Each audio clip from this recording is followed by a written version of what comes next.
नमस्कार, मैं हूं आपके साथ नेहा मेहता और आप देख रहे हैं हमारा खास कार्यक्रम मातृभूमि, जिसमें आज हम बात करेंगे उस कार की जिसे किंग ऑफ इंडियन रोड्स कहा जाता था। जी हां, हम बात कर रहे हैं एम्बेसडर कार की। समय के साथ दुनिया में कई बदलाव आए। जाहिर सी बात है, भारत में भी कई बदलाव हुए। वाहनों की दुनिया में अगर बात करें तो कई कारों ने अपनी अलग जगह बनाई।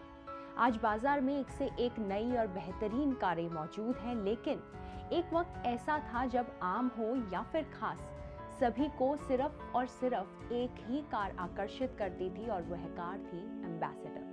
उस कार में एक छोटी सी दुकान चलाने वाला व्यापारी भी बैठता था और वही कार देश के प्रधानमंत्री और राष्ट्रपति की सवारी भी हुआ करती थी।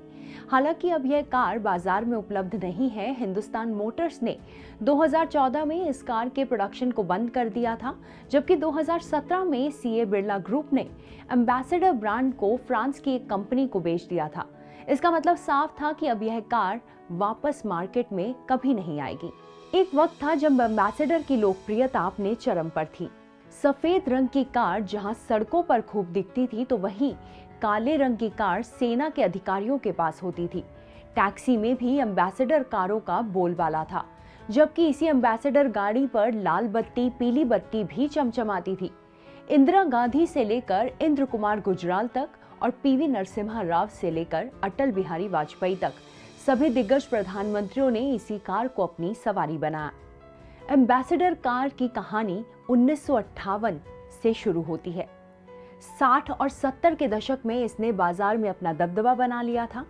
बताया जाता है कि एम्बेसडर कार ब्रिटेन के मॉरिस ऑक्सफोर्ड सीरीज 3 की कार से प्रभावित थी, यानी कि इस कार के तर्ज पर एम्बेसडर का निर्माण किया गया था।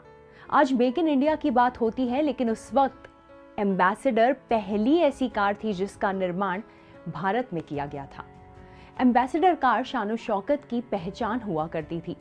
समय के साथ साथ इस गाड़ी में बदलाव भी होते गए और यह आम लोगों में अपनी पकड़ भी बनाती गई। इसे किंग ऑफ इंडियन रोड भी कहा जाने लगा। इस कार में भी कई वेरिएंट और वर्जन आए। इनमें mark 1, mark 2, mark 3, mark 4, Ambassador Nova, Ambassador 1800, ESZ प्रमुख हैं।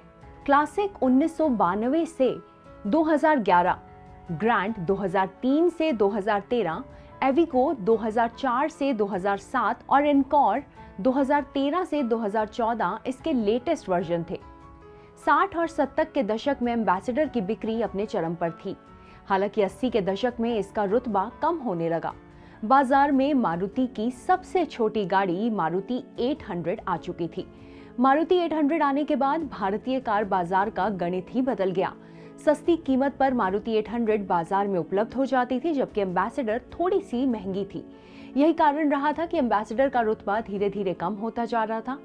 19 के दशक में कई और विदेशी कंपनियों ने भारत में अपने कार बाजार की शुरुआत कर दी और लोगों के पास विकल्प काफी हो गए। कभी साल में 25,000 तक बिकने वाली एम्बेसडर कार 2013 से 14 में महज 2500 की ही बिक पा रही थी, जिसके बाद इसकी मैन्युफैक्चरिंग को बंद कर दिया गया। आज के इस एपिसोड में इतना ही। अगले एपिसोड में ऐसी ही एक और देश की एक गौरवान्वित कहानी लेकर फिर से हाजिर होंगे। तब तक के लिए धन्यवाद। अगर आप भी लेना चाहते हैं देश दुनिया की तमाम जानकारी, तो आज ही सब्सक्राइब करें हमारे चैनल को। साथ ही नीचे दिए बेल आइकन को जरूर दबाएं ताकि हर अपडेट आप तक पहुंच सके।